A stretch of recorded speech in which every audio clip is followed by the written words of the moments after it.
Bonjour, c'est Gilles sur boursicoté.com. Voici l'analyse technique Forex et matières premières pour cette journée du lundi 26 octobre 2015.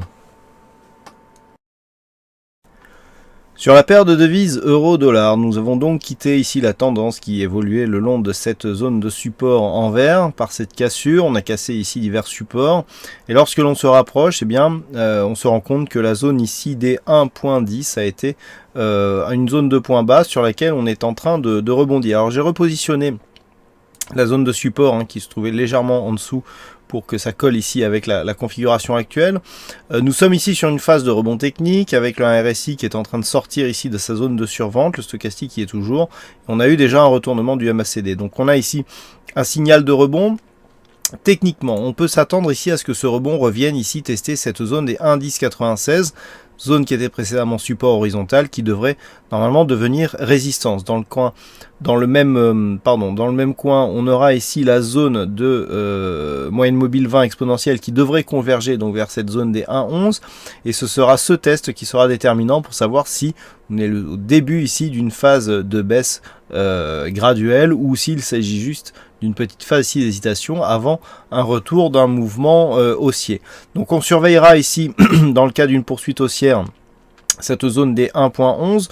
Dans l'éventualité ici où les cours plafonnerait sous cette zone et repartir à la baisse, on serait bien dans ce cas-là dans une continuité qui a été impulsée ici par cette dynamique. Par contre, au-dessus de cette zone, on commencera à affaiblir la dynamique haussière avec un retour possible ici sous cette ancienne zone de support qui pourrait être confirmée comme résistance. Sur le dollar-yen, après ici la fausse sortie baissière que nous avions eue il y a quelques temps, les cours sont remontés et on s'attaque désormais à la partie haute de la zone de range en s'approchant ici des 121,70. D'un point de vue court terme, on remarque ici différence de polarité que nous avons ici sur ce changement de tendance suite à la phase ici d'accélération baissière qui nous a fait croire en fut un temps à une zone de cassure. On est bien remonté ici sur cette zone où la moyenne mobile était zone de résistance et puis d'un seul coup la polarité s'est inversée pour retrouver cette zone ici comme zone de support, et suite à ce changement on a eu une montée graduelle des cours qui s'est d'abord traduit ici par un test de cette zone de bande de Bollinger supérieure. On est revenu chercher la moyenne mobile 20 exponentielle et ensuite on a accéléré la dynamique. Donc on est bel et bien dans une tendance haussière avec ici des phases de surachat temporaire qui sont liées à ces poussées de dynamique. Dans ces conditions, la zone ici des 121,70 devrait être testée prochainement tant que cette zone de point bas qui est désormais la zone de point bas significative ici à 120,23 ne sera pas cassée à la baisse. Dans l'éventualité future d'une cassure de cette zone des 121,70, on aura un signal haussier qui nous donnera un objectif de retour ici sur ces points hauts à 125 yens pour 1 dollar.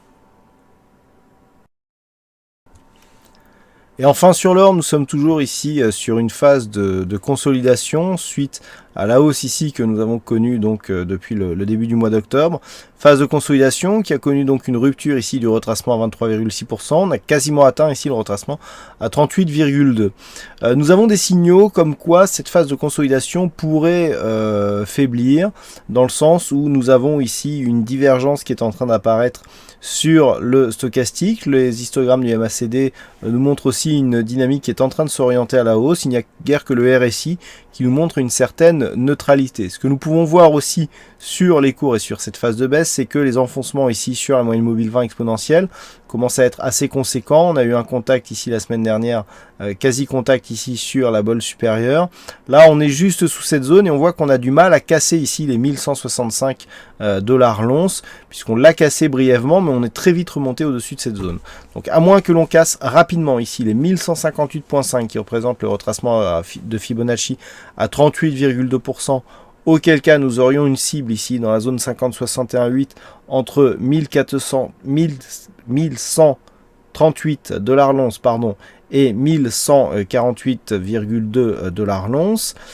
Tant qu'on préserve ici cette zone, on peut s'attendre ici à une rupture haussière de cette zone de résistance qui nous donnerait un objectif de retour sur la zone des 1187 dollars l'once.